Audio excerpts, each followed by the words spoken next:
오늘 밤에 주시는 하나님의 말씀 마가복음 13장, 신약성경 마가복음 13장 5절에서 8절까지 교독하시겠습니다. 13장 5절, 예수께서 이르시되 너희가 사람의 미혹을 받지 않도록 주의하라. 많은 사람이 내 이름으로 와서 이르되 내가 그라하여 많은 사람을 미혹하리라. 난리와 난리의 소문을 들을 때에 두려워하지 말라. 이런 일이 있어야 하되 아직 끝은 아니니라. 민족이 민족을, 나라가 나라를 대적하여 일어나겠고 곳곳에 지진이 있으며 기근이 있으리니 이는 재난의 시작이니라. 아멘. 한번 따라하시겠습니다. 기근이 있으리니 이는 재난의 시작이니라. 베드로, 안드레, 야고보, 요한이 말세의 징조에 대해서 예수님께 질문했지요. 말세에 어떤 징조가 나타나겠느냐고 예수님께 질문했는데, 오늘 본문의 말씀은 말세의 징조를 말씀하고 있기 때문에 말세의 징조들, 이런 제목으로 오늘 본문에 나타나는 말세의 징조를 상고하면서 은혜를 나누려고 합니다. 마가복음 13장을 가리켜서 감난산 강화라 그래요. 왜 감난산 강화라 그랬냐 하면 예수님께서 감난산에서 교훈하신 말씀이기 때문에 감난산 교훈이라 그러는데, 이 감난산 강화가 마태복음 24장, 마태복음 25장, 그리고 누가복음 21장에도 기록이 되어 있습니다. 감난산 강화의 주제는 한마디로 말하면 예수님의 재림이에요. 제자들은 하나님의 나라가 당장에 이루어질 줄 알고 생각했는데, 예수님이 영광 중에 곧 오실 것을 생각했지만은 예수님은 바로 승천하셨다가 바로 오시는 것이 아님을 일러주기도 하셨고, 기대하는 마음에서 그때가 언제냐, 무슨 징조가 있겠느냐고 네 제자가 예수님께 질문한 겁니다. 질문이 두 가지인데, 말세가 어느 때인지, 두 번째는 말세의 징조가 무엇인지. 그런데 예수님은 징조를 먼저 말씀하셨는데 5절에서 31절까지는 징조, 그 후에 32절에서 37절까지는 예수님의 재림의 때에 대해서 말씀해 주셨어요. 그런데 오늘 본문은 예수님이 다시 오실 때에 징조 세 가지를 말씀하는데, 5절 6절은 적그리스도의 미혹이 있다. 두 번째는 7절에 전쟁의 소문들이 많이 일어날 거다. 그리고 8절에는 재앙이 있을 텐데 아직은 끝이 아니다, 시작에 불과할 뿐이라고 예수님이 일러주셨어요. 예수님의 가르침의 의도는 분명합니다. 예수님은 반드시 재림하십니다. 오늘 본문에서 가르쳐주는 것은 예수님이 반드시 이 땅에 다시 오신다는 것을 말씀해주고 있고, 예수님의 초림과 재림 시에는 상당한 거리가 있다는 것을 암시해주고 있는 거죠. 그래서 너무 조급하지 마라. 준비하고 기다려라. 여러분, 준비만 되면, 주말줄 준비하면 오늘 오셔도 괜찮아요. 아멘입니까?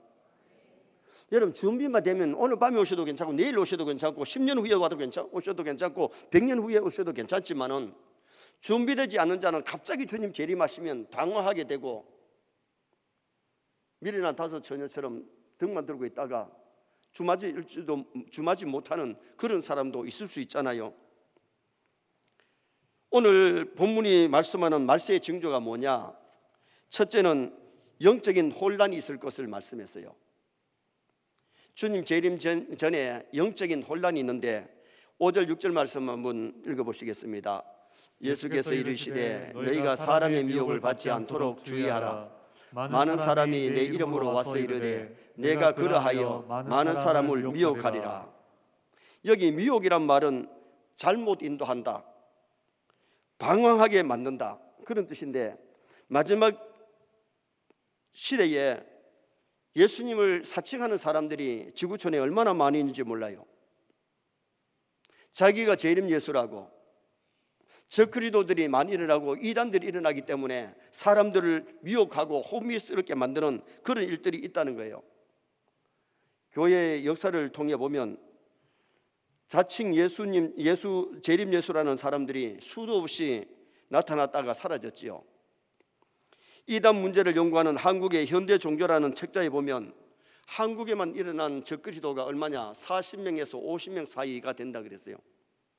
우리 한국에만도 신앙촌의 박태선이 자신이 감람나무고 동방의 의인이고 이긴 자라고 얘기를 했는데 그도 세상 떠나고 말았잖아요.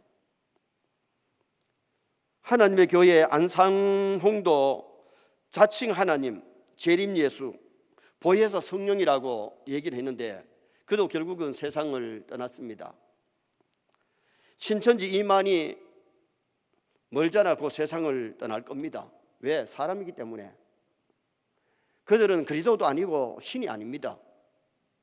그래서 많은 적그리도들, 많은 이단들이 일어나서 사람을 미혹하기도 하고 혼란하게 만드는 그런 일들이 일어난다고 말씀하고 있죠. 자, 6절 말씀 우리 다시 한번 보시겠습니다. 6절 말씀. 많은 사람이 내 이름으로 와서 이르되 내가 그러하여 많은 사람을 미혹하리라. 내가 예수다, 내가 재림 예수다. 사람들이 그렇게 해서 미혹하는 사람들이 많이 일어난다. 불교에서는 나는 재림 석가다 하는 사람 없어요. 그렇게 주장할 사람 없어요. 석가는 승천도 안 했고 재림도 얘기를 한 적이 없으니까요. 무하메 교회에서 나는 부활한 무하메시라고 얘기한 사람 없어요. 무하메는 부활을 하진 않았으니까. 그런데 왜 유독히 기독교만이 적그리도가 많으냐? 기독교가 진짜이기 때문에 그렇습니다. 가짜는 특별히 적그리도들이 적이 안 나타나지요. 짝퉁이 안 나타나지요. 명품의 짝퉁이 나오는 겁니다. 오늘 우리가 알아야 될 것이 뭐냐? 우리가 믿는 종교는 천지 만물을 창조하신 참 신이신 하나님을 믿는 참 종교임을 믿으시기 바랍니다. 세상에 가짜가 너무 많아요. 참 신이 아닌데 아무리 참 신이라고 섬겨도 가짜가 참 신이 될 수가 없잖아요. 하나님 외에 섬기는 신은 엄격하게 따지면 귀신, 잡신을 섬기는 겁니다. 그러나 우리가 신앙생활하면서 천지 만물을 창조하시고 인간을 만드신 유일신, 스스로 계시는 전능자 하나님을 믿게 된 거 감사해야 돼요. 여러분 불교인들도 가봐요. 1000번 절하고 100번 절할 때에 그 절한다는 게 쉬운 게 아니잖아요. 그 앞에 가서 아무리 빈들 영혼 구원이 거기는 없는 겁니다. 남녀 호랑경에도 기도를 많이 하는데 가끔 기적이 일어난다 그러죠. 그건 뭡니까? 사탄이 하는 역사입니다. 귀신도 일시적으로 귀신 들린 사람 양기에 달려가지고 보내기도 하고 또 귀신도 일시적인 이적을 행할 수 있다는 거예요. 불이 하늘에서 떨어지기도 하잖아요. 담이 넘어지게도 만들고 바람이 불게 만들어서 욥이 10명의 자녀를 다 죽이는 그런 일들을 누가 했느냐? 마귀란 놈이 했단 말이에요. 그래서 오늘날 적그리스도들이 일어나가지고 무슨 기적을 행하면 사람들이 막 미혹되고 야 진짜인가 보다 그런 사람들이 있단 말이죠. 여러분 박태선 씨가 낙동강변에서 집회를 인도할 때에 사람들이 얼마나 헌금을 많이 했느냐 하면 갖고 있던 귀걸이, 팔찌, 반지 한 자루씩 나왔다는 거예요. 그리고 어떤 사람은 땅을 팔아가지고 전도관에 들어갔잖아요. 그러나 박태서이가 이단인 줄 알고 그리스도가 아님을 알았을 때는 이미 재산 다 헌납해버리고 쏘갔다는 것을 알았죠. 여러분 오늘 우리가 신앙생활하면서 중요한 것은 참과 거짓, 진리와 비진리를 분간할 수 있는 지혜가 있기를 주님의 이름으로 축원합니다. 쏘으면 안 됩니다. 적그리스도에게 쏘가도 안 되고 이단에 쏘으면 안 되잖아요. 그래서 5절 하반절에 뭐라고 말씀하느냐? 미혹을 받지 아니하도록 주의하라. 미혹을 받지 아니하도록 속지 아니하도록 주의해라. 그렇게 우리에게 오늘 성경 말씀에 예수님 우리에게 일러주고 있잖아요. 이단에 속지 아니하려면 마지막 때 미혹되지 아니하려면 하나님의 말씀에 좀 충실해야 돼요. 여러분 성경 말씀을 좀 바로 배우면 이단에도 안 속고 사단에게도 안 쏠 줄 믿습니다. 그러니까 성경을 제대로 모르니까 교리를 제대로 모르니까 이단들이 왔을 때에 미혹돼 가지고 따라가잖아요. 신천지 이단에 어느 교회 집사님이 자기가 교회 나와서 은혜 받고 한 30명을 전도해 갔는데 자기가 이단에 빠져가지고 전도한 사람을 또 데리고 딱 갔어요. 갔는데 가보니까 이게 아니거든요. 그래가지고 그날은 가면서 오늘 가보고 아니면 이제 나오자 부부가 의논하고 갔는데 진짜 아니더래. 그러니까 나왔어. 또 데리고 가서 다 데리고 나왔어. 여러분 왜 그러냐? 말씀이 풍성한 사람들은 한 번만 들어도 이건 아니다, 이건 이단이다, 그걸 깨달는데 말씀이 없으니까 쉽게 미혹되고 빠지고 그럴 수밖에 없잖아요. 그래서 여러분, 제자 훈련만 제대로 받아도, 사역 훈련만 제대로 받아도 이단한테 안 속습니다. 말만 해도 이게 이단인 줄 알지요. 신천지나 이단들이 기성교회에 와가지고는 거짓말하면서 얼마나 사람들이 미혹하고 얼마나 끌어가면 그들은 거짓말을 밥 먹듯이 하니까. 그래서 우리가 중요한 것은 거짓 선자 적그리스도에게 미혹되지 않으려면 말씀으로 무장해야 되는데, 디모데 후서 3장 13절에서 15절 한번 읽어보시겠습니다. 악한 사람들과 속이는 자들은 더욱 악하여져서 속이기도 하고 속기도 하나니, 그러나 너는 배우고 확신한 일에 가하라. 너는 내가 누구에게서 배운 것을 알며 또 어려서부터 성경을 알았나니, 성경은 능히 너로 하여금 그도 예수 안에 있는 믿음으로 말미암아 구원에 이르는 지혜가 있게 하느니라. 아멘. 여러분, 말씀을 배우면 구원에 이르는 지혜, 또 말씀을 배우면 믿음이 튼튼하게 성장하기 때문에 흔들리지 않는데, 내 믿음이 약하니까, 말씀이 확신이 약하니까 흔들려가지고 구원받지도 못할, 만약 이단에 빠지면 못 나오면 구원받지 못하잖아요. 그래서 성경은 구원에 이르는 지혜를 준다고 말씀하잖아요. 여러분, 우리가 말씀으로 무장하면 이단에도 속지 아니하고 거짓 선자에게 속지 아니하고 미혹에 흔들리지 아니하고 승리하는 성도가 될 줄 믿습니다. 청교도 시대에 영국에 있었던 얘기입니다. 영국 사회에는 당시에 예수님의 재림을 갈망하는 성도들이 참 많았어요. 오늘날 국회에서 국회를 하고 있는데 자연의 이상한 일들이 일어났습니다. 일어나니까 국회의원들이, 야, 예수님의 재림이 불운한데 우리가 이렇게 국회만 하고 있으면 되겠냐, 이거 정리하고 주맞을 준비하자. 그때 청교도 한 국회의원이 그런 얘기 했대요. 예수님이 오늘 오실지라도 우리가 하는 역할을 제대로 하는 것을 주님이 더 기뻐하지 않겠느냐, 그러면서 그대로 하자고 그런 얘기를 했다는 거예요. 여러분, 우리가 중요한 것은 주님이 오늘 오셔도 우리 할 일은 해야 될 줄 믿습니다. 다윗 선교회가 예수님 재림한다고 해가지고 아이들 학교도 안 보내고 회사도 안 나가고 그러다가 얼마나 뒤꼽지 부끄러운 일을 했습니까? 10월 28일 날 예수님 오셨으면 괜찮은데 안 오시니까 그 사람들이 얼마나 잘못된 것을 깨달았지요. 우리는 주님 오시는 그날까지 가정생활, 교회생활, 직장생활 잘하다가 주님 앞에 가셔야 될 줄 믿습니다. 두 번째로 사회적인 혼란이 온다는 것을 말씀했는데, 말세의 징조가 뭐냐? 사회적인 혼란이 온다.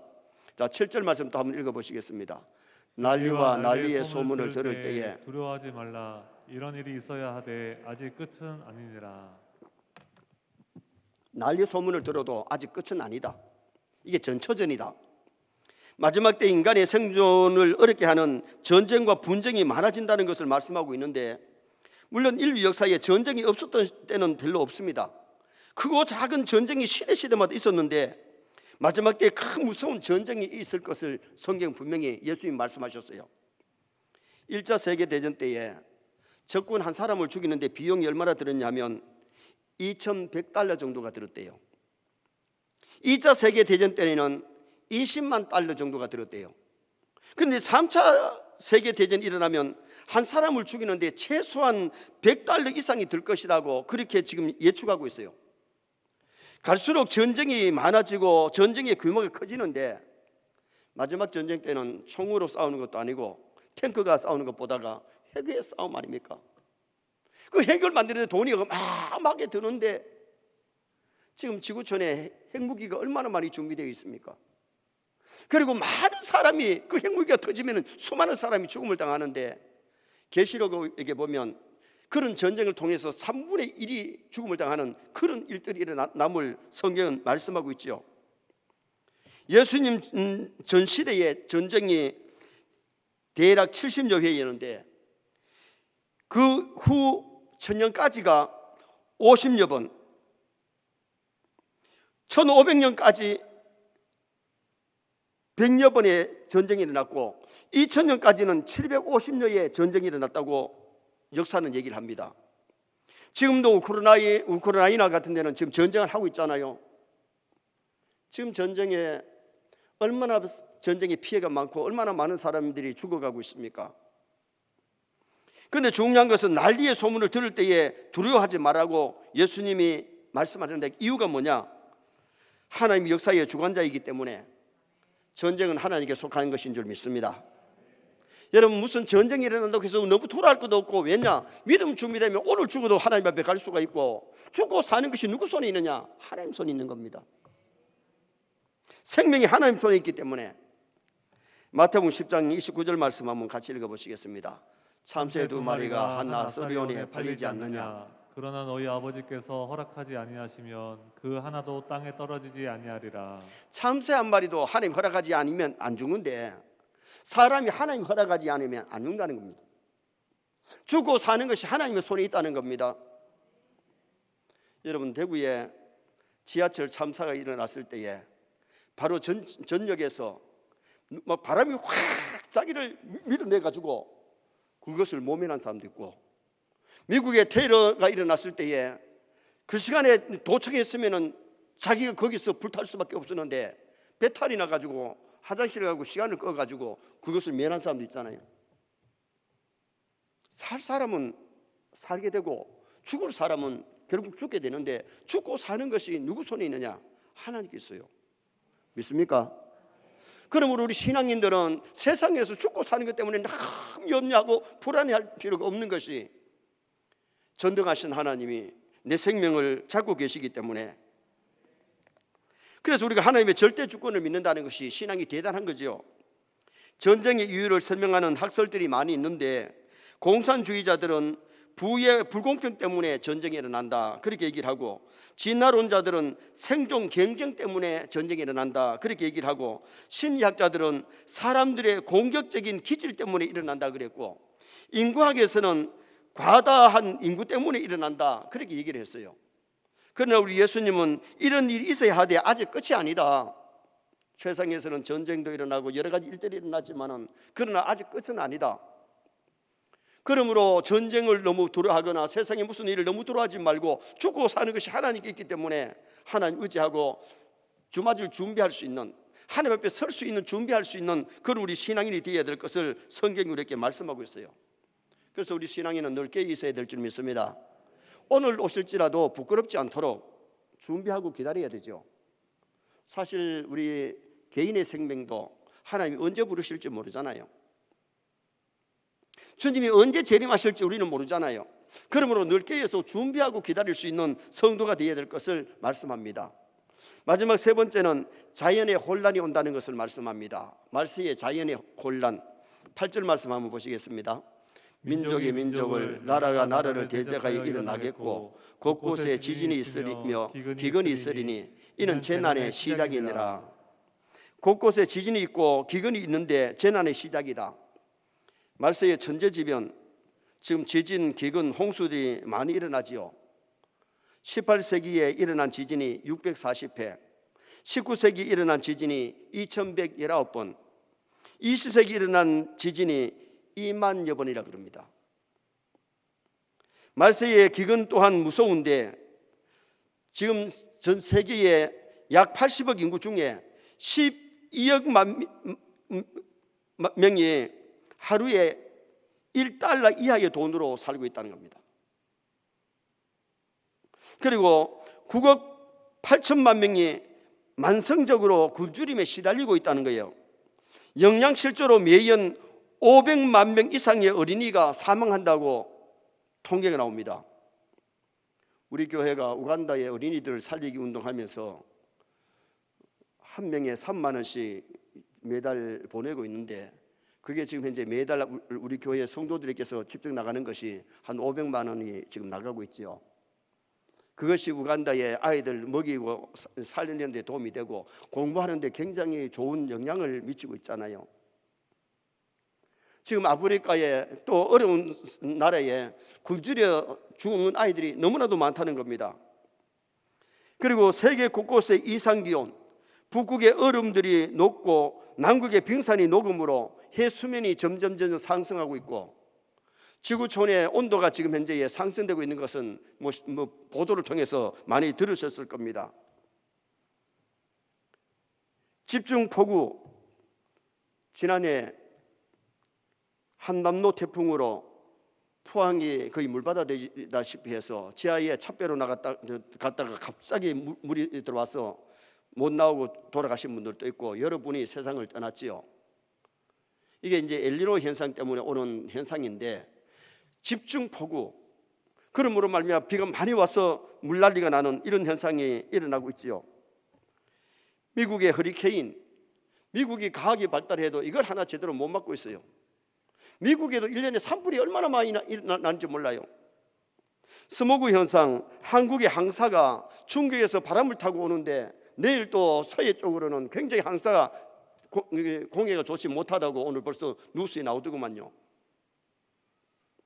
이런 현상이 무엇을 가르치고 있느냐? 지금이 마지막 때가 다가오고 있다. 지구의 종말이 온다는 것은 신불신간에 다 인정을 합니다. 예수 믿지 않는 사람도 지구의 종말이 다가오고 있다는 것을 얘기하고 있고, 교회에서도 지구의 종말은 지금 다가온다, 예수님의 재림이 불현에 온다 알고 있지요. 말세가 언제부터 언제까지냐? 예수님의 초림부터 재림까지가 말세인데, 지금 현재는 어떻게 보면 말세의 진말이 오늘 시대입니다. 만약에 오늘 주님 오시면 이제 지구는 끝나는 것 아닙니까? 예수님이 지금 현재 10년 후에 오실지 50년 후에 올지 100년 후에 올지 우리 아무도 모릅니다. 그날과 그 시는 누가 아느냐? 하나님만 아십니다. 누가 날짜를 잡아놓고 재림을 기다리면 그건 잘못돼서 성경적이 아니에요. 그날과 그 시는 하나님 아버지만 아신다 그러는데, 하나님 우리에게 두 가지를 비밀로 했는데 뭐가 비밀이냐? 개인적인 죽음이 비밀이에요. 나도 내가 매를 맺힌 날 어디서 언제 떠날지 나 몰라요. 여기 우리 성도님들도 마찬가지예요. 아니 목사님 나는 아는데요. 죽는 날 죽습니다. 그 말은 맞습니다. 예수님이 오시는 날 오신다 하면 맞아요. 그러나 예수님이 언제 오실지 그날과 그 시를 모르고 내가 언제 갈지 그날과 그 시는 모르기 때문에 믿음 준비해놓고 언제 내 생명 불려도 언제 주님이 오실지라도 부끄럼 당하지 않고 주맞이할 수 있는 그런 우리 성도가 되어야 될 것을 말씀하고 있는 겁니다. 32절 말씀 한번 보시겠습니다. 그러나 그날과 그때는 아무도 모르나니 하늘에 있는 천사들도 아들도 모르고 아버지만 아시느니라. 예수님의 제자들이, 그것도 가까운 베드로, 안드레, 야고보, 요한이 징조에 대해서 묻고 그때가 언제냐고 물었을 때에 그날과 그때는 아무도 모른다. 하늘에 계신 내 아버지만 아신다. 물론 우리가 이 재림의 때가 얼마나 비밀인지 우리 예수님은 아실 텐데도 내 제자 한쪽으로 오라 해놓고 언제쯤 온다 그래 줄 수 있는데 안 그러셨어요. 그날과 그 시는 하늘에 계신 아버지만 아신다. 그래서 하나님 우리에게 비밀로 하신 것, 우리 개인의 죽음이 언제일지 그날을 비밀로 해놨고, 왜? 늘 깨어 있으라고, 늘 준비하라고. 만약에 내년 1월 1일 날 간다 그러면 교회 잘 안 나오다가 한 달 전에 열심히 나오고 얘기할 사람도 있을 수 있는데, 하나님은 그러지 않았어요. 우리 개인의 죽음을 비밀로 하셨고 예수님이 재림을 비밀로 하셨어요. 왜? 늘 깨어 있으라고. 아멘입니까? 하나님 우리가 방종하게 살기를 원하지 않아요. 늘 깨어서 말씀대로 살고 하나님께 충성하고 믿음으로 살다가 주님 앞에 가서 진정 상급받아야 되는데, 하나님 우리에게 하늘의 의의 멸류관, 생명의 멸류관들을 약속하셨잖아요. 상급을 약속하셨잖아요. 그래서 우리가 대충 믿지 말고 좀 잘 믿어서 이 땅에서도 형통한 삶을 살고 하나님 앞에 가서 상 받도록 그렇게 믿음 생활 잘했으면 좋겠습니다. 그래서 우리는 자연의 혼란이 온다는 것을 말씀했는데, 갈수록 이 자연의 여러 가지 혼란들이 많이 올 것입니다. 그러나 두려워하지 말아야 돼요. 깨어 있으면, 준비하고 있으면 죽고 사는 것이 하나님께 있기 때문에 두려워하지 말고 준비하고 기다릴 수 있는 그런 우리가 되어야 될 것을 말씀합니다. 오늘은 말세의 징조들을 상고했는데, 영적인 혼란, 적그리스도가 일어나서 짝퉁들이 일어나서 진짜인 것처럼 그렇게 혼란하게 미혹한다는 겁니다. 그 다음에 사회적인 혼란이 오는데, 전쟁들 올지라도 두려워하지 마라. 생명이 하나님께 있기 때문에. 자연의 혼란이 오는데 지진, 기근, 홍수들이 온다 그랬습니다. 그러나 오늘 우리는 늘 깨어서 준비해놓고 기다리고 정말 더 멋있게 멋지게 살다가 멋지게 천당 갈 수 있도록 하나님의 말씀 잘 배워서 말씀 익히 알고 혼란에 빠지지 말고 깨어있는 나와 여러분 되시기를 주님의 이름으로 축원합니다.